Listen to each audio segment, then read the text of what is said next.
लड़का और लड़की में कितना फ़र्क है? क्या समाज लड़के और लड़की को बराबरी का हक दे सकता है? मेरा जन्म दिल्ली के पश्चिम बिहार में हुआ था। मैं सिर्फ 2 साल की थी जब मेरे पिताजी ने मुझे और मेरी माँ को छोड़ दिया क्योंकि उन्हें एक बेटा चाहिए था और मेरी माँ दूसरे बच्चे के लिए राज़ी नहीं हो रही थी।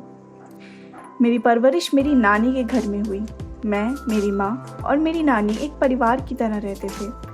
मेरी नानी एक गवर्नमेंट स्कूल की रिटायर्ड प्रिंसिपल थी और हमारा घर उन्हीं की पेंशन पर चल रहा था। मैं अपने नानी के बहुत ज़्यादा करीब थी। उन्होंने अपना सब कुछ मुझे दे दिया था।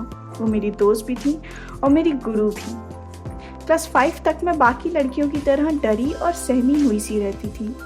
बट एक टीवी सीरियल ने मेरी पूरी ज़िंदगी बदल कर रख दी। जी हाँ, सही सुना आपने, एक टीवी सीरियल। झांसी की रानी चेंज मी कम्प्लीटली। वो पहली बार था जब मैंने देखा कि एक लड़की इतनी बहादुर और पावरफुल भी हो सकती है। मैंने सोचा कि अगर मैं 1% भी उनकी तरह बन पाऊँ तो मेरा जीवन सक्सेसफुल हो जाएगा। उसके बाद मैंने लड़कों के साथ खेलना शुरू कर दिया था। आर्म रेसलिंग, फुटबॉल, मैं सब कुछ खेलने लगी थी। मैं इतनी स्ट्रॉन्ग होना चाहती थी कि मुझे किसी भी लड़के की ज़रूरत ना पड़े खुद को प्रोटेक्ट करने के लिए। इसलिए मैंने क्लास 8 में ताइक्वांडो खेलना शुरू कर दिया। 2018 में इंटरनेशनल ताइक्वांडो चैंपियनशिप में मैंने गोल्ड जीतकर अपने लिए सबके बीच एक अलग पहचान बना ली थी। सब कुछ ठीक चल रहा था, पर एकदम से सब खराब हो गया। जब मैं 12th में गई तब मेरी नानी हमें छोड़कर चली गई। मुझे लगा जैसे सब कुछ ख़त्म हो गया हो। मैं बहुत ही गंदे डिप्रेशन में चली गई थी। सब कुछ ख़राब हो गया था। फाइनेंशियल प्रॉब्लम्स भी बढ़ गई थी। हमारे पास सिर्फ नानी की सेविंग्स ही थी। मैंने हिंदी और संस्कृत के ट्यूशन पढ़ाने शुरू कर दिए थे। ताइक्वांडो भी छोड़ना पड़ गया था क्योंकि ताइक्वांडो एक महंगा स्पोर्ट है।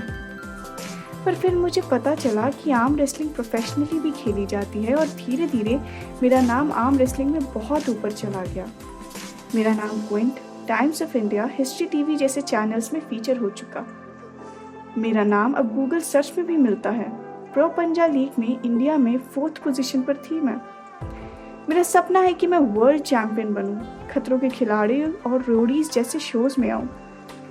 लोग जब मुझे खेलते देखते हैं तो तरह तरह की बातें करते हैं, पर अब मुझे फ़र्क नहीं पड़ता।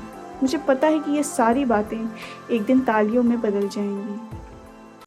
And now I am a professional arm wrestler. My rank all over India is 4th and very soon it will be first. Thank you everyone for your love and support. Keep supporting me and please support the unsung beasts. Thank you.